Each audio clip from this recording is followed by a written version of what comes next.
இங்கே ஒரு பொண்ணு பெட்டு மேலே உட்காராங்க. அப்போ வந்து அவங்களோட புருஷனோட பர்ஸை வந்து தள்ளி வச்சுட்டு உட்காராங்க. கொஞ்ச நேரம் கழிச்சு அவங்களோட புருஷன் அவளோட பர்ஸை தேடி வந்திருக்கிறாங்க. இந்த பொண்ணு வந்து இந்தாங்கங்க உங்களோட பர்ஸ் அப்படின்னு சொல்லி எடுத்து கொடுக்குறாங்க. அதுக்கப்புறமா இவருமே வாங்கிட்டு போயிருந்தாரு. அதுக்கப்புறமா இவர் வேலை கிளம்பி போகும்போது இவரோட ஃபோனை மறந்து வச்சுட்டு போகிறாரு.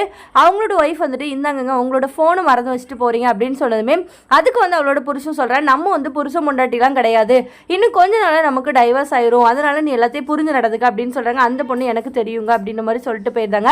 அதுக்கப்புறமா இந்த ஆள் வந்து இன்னொரு பொண்ணோட அஃபேரில் இருக்காங்க. அந்த பொண்ணு கூட பேசிகிட்டு இருக்கும்போது இவங்க 2 பேருக்கும் ஒரு சின்ன சண்டையாயிடுத்து. உடனே இந்த பையன் வந்து தன்னோட உடம்பை தானே காயப்படுத்திக்கிட்டான். அதுக்கப்புறமா வீட்டுக்கு வந்து ஃப்ரிட்ஜை திறக்கும் போது அவனோட கையில் அடிபட்டிருக்கிறத அவங்களோட ஒய்ஃப் பார்த்துட்டு ரொம்பவே வருத்தப்படுறாங்க. இவர் ரூமுக்குள்ளே உட்காந்துருக்கும் போது அந்த காயத்துக்கு வந்து மருந்து போடுறாங்க.